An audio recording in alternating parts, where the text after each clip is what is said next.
Então, finalmente passamos pelo Liberation Day, ou deveria dizer Liquidation Day, né? Fui um dos poucos aí que falou que provavelmente a gente veria esse sell-off no mercado. Tá difícil, realmente, foi muito pior, tá? O Trump não pegou leve e foi até engraçado, né? Porque quando começou o evento, né, que todo mundo esperava, ele falou sobre 10% de tarifas para todo mundo e o mercado adorou, né? A gente começou a ver o S&P subir, parecia que seria um bom sinal. E logo em seguida, o senhor Trump veio com a tabelinha que fez o mundo tremer, né? Tá aí, começou a colocar taxa, tarifa e tarifas assim completamente irracionais, absurdas, tá no mundo inteiro. Realmente foi assustador de ver. Não à toa o mercado começou a realizar, os futuros começaram a cair mais forte e estamos aí no dia de hoje com uma realização bem forte do mercado, tá? É, Aqui você vê que as taxas são bizarras: China 34%, União Europeia 20%, Vietnã 46%, Taiwan 32%, Japão 24%. O Brasil ficou ali com 10%, que parece uma vitória, né? A gente ficou na taxa mínima. Então, basicamente, os Estados Unidos pegou e ele fez essa conta meio maluca, que basicamente é quanto, pegando a China ali, por exemplo, né? O déficit americano com a China é de 291 bilhões, tá? Vamos fazer essa conta junto. Vamos aproveitar que a gente está aqui, vamos fazer essa conta junto. Então, olha só, o déficit americano com a China, né, é 291,9 bilhões, tá? Vamos colocar dessa forma: 291,9 bilhões. As importações, tá, da China são de 433,8 bilhões, tá? Então, o que que a gente vai fazer? A gente divide um pelo outro. 433,8 dá 67%. Então é basicamente esse o número que o Trump está dizendo que a China cobra de tarifa dos Estados Unidos. E aí basicamente eles fizeram essa conta para o mundo inteiro, dividiram por dois e essa é a tarifa que os Estados Unidos está cobrando dos países do mundo, tá? Então, loucura, tá completamente insano. Se isso aqui se manter, o que eu posso garantir para vocês é que vai piorar muito o cenário, tá? Isso daqui não tem absolutamente nada na conta. Essa realização que a gente está vendo agora é um puro risk-off do mercado. Se isso aqui de fato for para frente, a gente vai ter uma mudança econômica muito forte no mundo, tá? Provavelmente a gente estaria vendo o S&P circuitando, talvez realizando muito mais. E eu não acho que a gente fugiu totalmente desse risco. Tá, vamos considerar que a maior parte das pessoas do mercado está dizendo que o Trump jogou as tarifas nesse patamar para começar negociações. Inclusive o Scott Bessent trouxe também que esse número que a gente está vendo aqui, ele é o teto, não o piso, né? Então agora a gente poderia começar a negociar para descobrir um meio termo, né? Achar um meio termo. O problema é que quando a gente olha para a Europa já está prometendo retaliar, principalmente em cima das big techs. A China prometeu retaliar, várias outras economias aqui estão pretendendo retaliar. Óbvio, né? Pode ser só discurso. Na prática, a gente vê que eles, na verdade, fazem concessões para os Estados Unidos, prometem investimentos. Tem algumas é, empresas já levando investimentos para os Estados Unidos para tentar fugir das tarifas. A Volvo foi uma que hoje falou que vai investir mais nos Estados Unidos. O Trump manteve aquela tarifa de 25% para carros, né, para automóveis. Então, assim, é um cenário complexo, tá? A gente está vendo aqui talvez uma mudança gigantesca. Eu tenho falado para todo mundo: não procurem uma racionalidade nisso. Tá? Não procurem uma racionalidade econômica nisso. O Trump não está olhando isso com viés econômico. Quando a jornalista perguntou ontem para o Bessent para ele falar sobre as tarifas, sobre as negociações, etc. Ele estava completamente perdido, parecia era pior do que os nossos ministros aqui, tá? Ele claramente ele está seguindo o que o Trump está falando, né? O Trump é que está dando as cartas. E não existe uma racionalidade econômica, né? O Trump está com uma visão geopolítica de longo prazo aqui. Essa é a minha opinião, tá? Mas eu não acho que o Trump está preocupado economicamente com isso.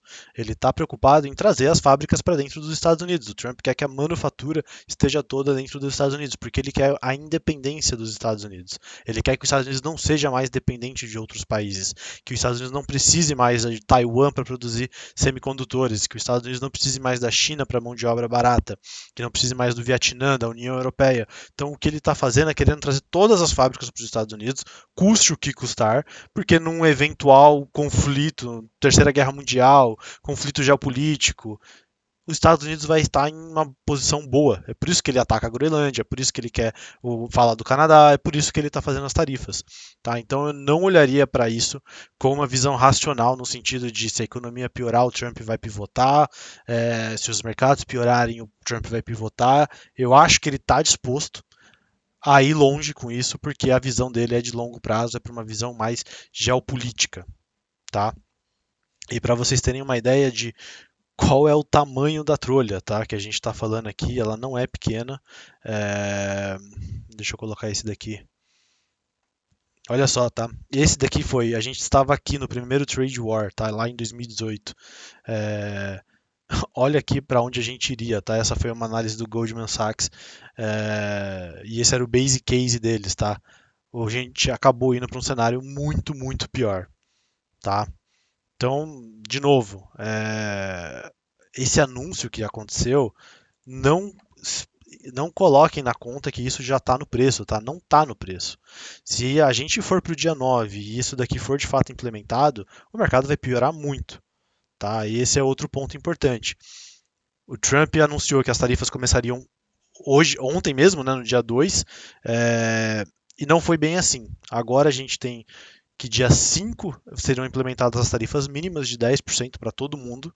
Tá? Então, no dia 5 de abril, a partir do meio-dia e 1, a gente vai ter as tarifas mínimas de 5%. Tá? Dia 5 seria no sábado. Então, a partir do sábado, meio-dia e 1, todo mundo passa a pagar a tarifa mínima de 10%. E a partir do dia 9, ou seja, na quarta-feira que vem, onde seriam implementadas aquelas outras tarifas recíprocas, que aí tem 34 para a China, 20 para a Europa. E é aí que pega, né? Se a gente for para esse dia 9 e o mercado não tiver chegado em negociações, ou pior ainda, esse conflito tiver escalado de tal forma que a situação piore, a bolsa vai piorar muito. Tá? Então, não considerem que isso está no preço. O que está no preço é a gente começar uma negociação. É isso que está no preço. Tá? E eu achei extremamente interessante, tá, a gente pegar esse gráfico aqui.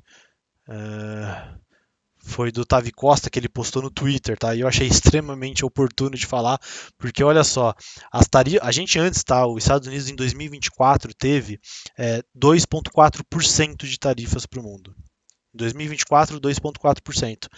Nesse momento a gente estaria indo para algo próximo de 20%. Tá? Eu já vi alguns colocando 22, outros falando que é mais na casa dos 18. O Goldman Sachs falou que é 18,9. Outros analistas colocaram como 22. Então, nessa faixa entre 20%, seriam as maiores tarifas que os Estados Unidos vai colocar de novo no mercado nos últimos 100 anos. Tá? E considera que há 100 anos atrás o mundo não era tão globalizado quanto ele é hoje. O mundo não dependia tanto, os países não tinham essa correlação tão grande um com o outro como é hoje. Então é muito preocupante, tá? É muito preocupante. De novo, é um cenário para ficar assustado, para tomar cuidado. Tá? A gente ainda não sabe exatamente qual vai ser as consequências das tarifas. O Rei Dalio fez um post também muito interessante falando sobre as consequências das tarifas. Não sei se dá para tirar muita coisa dali, porque basicamente o que ele fala tem uma consequência 1, uma consequência 2, uma consequência 3, e tudo isso vai depender de como os países vão responder a isso. Então, no final das contas, ele está dizendo qualquer coisa pode acontecer, mas o cenário interessante ali que eu acho que o Rei Dalio coloca a partir de agora, a gente tem alguns cenários possíveis para tarifas. E o exemplo clássico se você está criando tarifas, as tarifas elas nada mais são do que receitas, né, para os Estados Unidos. Então, significa que os Estados Unidos está implementando um novo tipo de imposto para levantar mais receita. Esse imposto é pago pelo consumidor americano, que vai pagar mais caro pelos produtos, e esse imposto é pago pelos produtores estrangeiros, né, as fábricas estrangeiras que exportam para os Estados Unidos esses produtos. Então, a tarifa nada mais é do que isso, é um imposto é, que os Estados Unidos consegue usar para levantar mais receita. E aí, basicamente, quando você tem esse cenário ele é de primeiro momento inflacionário para os Estados Unidos e deflacionário para o resto do mundo. Tá? E ele é inflacionário num tamanho relevante. Tá? O UBS fez um relatório ontem falando que as tarifas da forma como elas estão adicionaria 5% de inflação no PCI. Tá? Então, assim, a gente voltaria a ter um PCI quase na faixa do pós-Covid ali, quando o mundo começou a ficar preocupado com a inflação nos Estados Unidos. Ok, vai ser transitório? Pode ser que seja, mesmo assim vai assustar, né? Ver um PCI 5% mais alto. É, e aí outros falaram de aumentos de inflação um pouco menor. O JP Morgan falou de algo em torno de 3,8 a 4,3% de PCI. Tá? Então, a questão vai subir. Né? A inflação para os Estados Unidos vai subir no curto prazo. A gente espera que seja algo transitório, mas para o restante do mundo isso é algo deflacionário. Tá? Você basicamente tá fazendo com que a produtividade dos Estados Unidos fique mais forte, né? Fique com mais capacidade de concorrência contra o resto do mundo, porque produzir lá se torna mais competitivo. E tirando essa competição do resto do mundo, você tem um cenário deflacionário para os outros países. E a resposta que esses outros países vão dar é extremamente importante. Porque, por exemplo, se esses países decidirem fazer algo em torno de uma política monetária mais frouxa, ou de repente aumentar o déficit fiscal para tentar estimular a economia, imagina agora uma Europa começando a ter problemas econômicos. Né? Esse cenário é extremamente recessivo para o mundo, de tarifas extremamente alta dos Estados Unidos. Então, qual pode ser a resposta natural desses outros países? Começar a ter um déficit fiscal maior para tentar compensar essa economia mais fraca ou ter uma política monetária mais frouxa. Isso faria com que os juros desses países caíssem, né, e que, obviamente, teria um efeito na moeda. O câmbio se desvalorizaria em relação ao dólar nesses países, se esse for o cenário, né, se os países optarem para ir por esse caminho. Mas não necessariamente, né? Tem várias outras respostas. Se esses países decidirem atacar, se o mundo vê que os Estados Unidos é o principal perdedor dessa guerra tarifária, o dólar poderia enfraquecer, que é um pouco do cenário que a gente está vendo hoje. Né? A gente está vendo que o DXY está caindo para níveis que a gente não via há um bom tempo, né? Caindo cerca de 1,6%. A gente vê as principais moedas do mundo hoje subindo bem, o euro subindo bem, o ien subindo bem. Então, é uma situação que, obviamente, chama de capital de volta para esses países. Então, imagina hoje um europeu colocando aqui na conta que ele está perdendo 4% de queda no S&P. Né? O europeu ele mandou muita grana para os Estados Unidos nesse trade de excepcionalismo americano. Né? O mundo inteiro mandou. Agora você considera que o europeu hoje está perdendo 4% com o S&P caindo. Né? Isso no S&P, né? Normalmente a galera estava na Mag 7, que é muito mais atrás da Nasdaq. A Mag 7 está caindo muito mais do que o S&P. Então, imagina que hoje só, se o cara está comprado em S&P, ele está perdendo 4% no S&P e mais 2% na moeda. Porque o euro está se valorizando em 2% em relação ao dólar. Então, esse europeu está 6% mais pobre hoje, nesse dinheiro que ele mandou para fora. E se a gente pegar o ano como um todo, né, o S&P está caindo aqui em torno de 7, o euro está se valorizando em torno de 7, então o cara está perdendo cerca de 15%. Né, o poder de riqueza desse europeu está perdendo cerca de 15%. Então, eu acho que é natural, tá, que a gente vai ver uma repatriação desse dinheiro. Então, o mundo inteiro que agora começa a ser tarifado, começa a mandar dinheiro de volta para os países deles, né, de origem, vão começar a investir localmente de novo. Então, o europeu vai trazer dinheiro de volta para a Europa, o japonês vai trazer dinheiro de volta para o Japão. A gente vai começar a ver essa repatriação do dinheiro.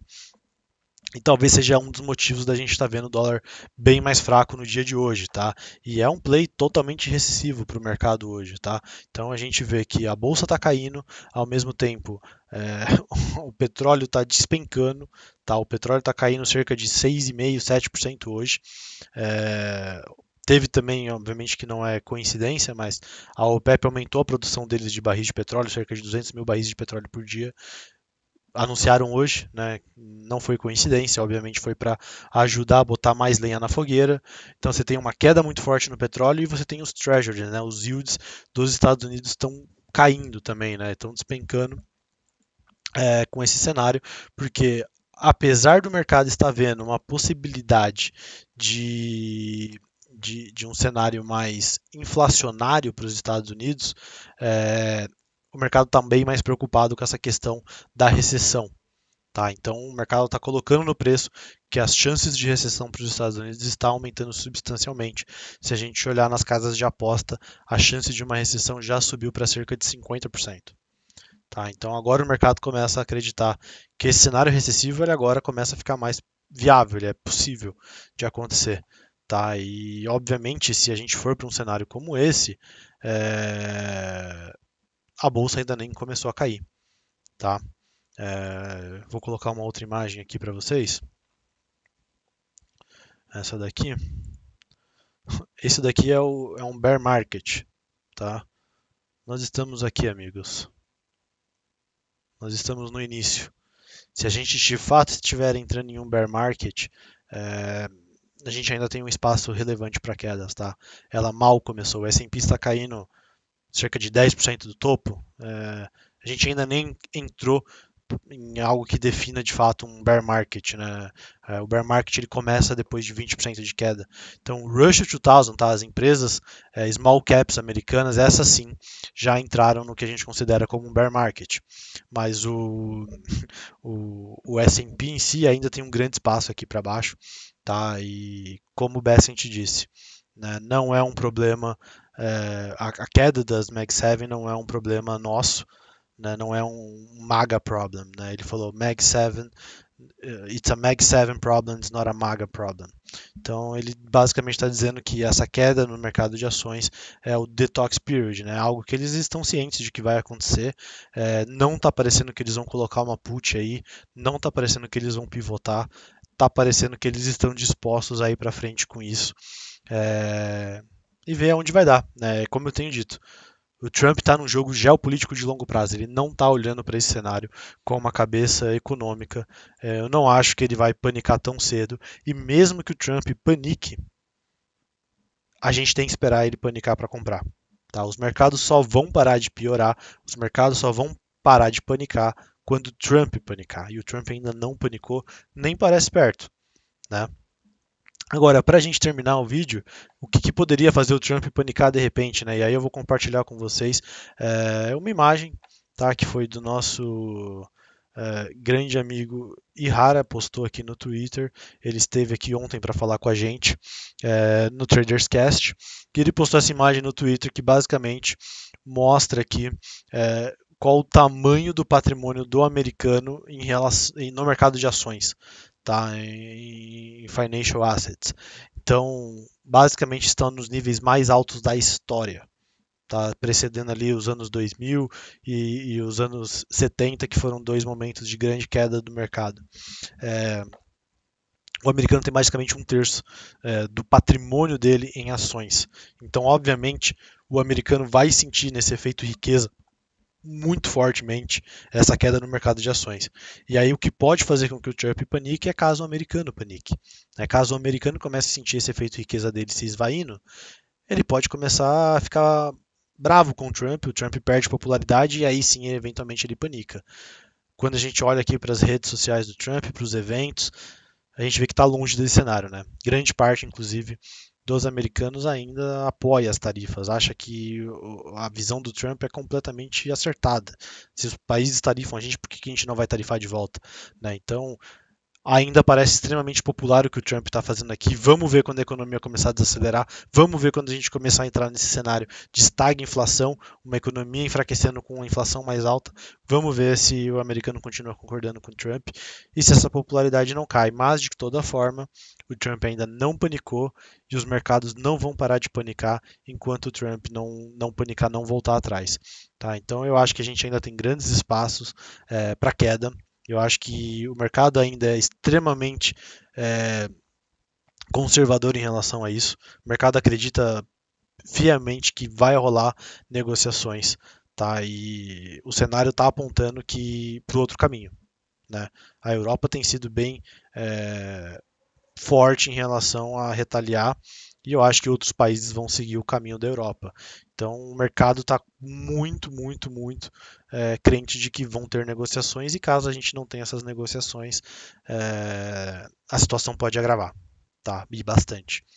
Então não faço nada, estou apenas assistindo, feliz com o meu short, me defendendo bem dessa queda, não só me defendendo, né, mas agora subindo bem com essas quedas do mercado.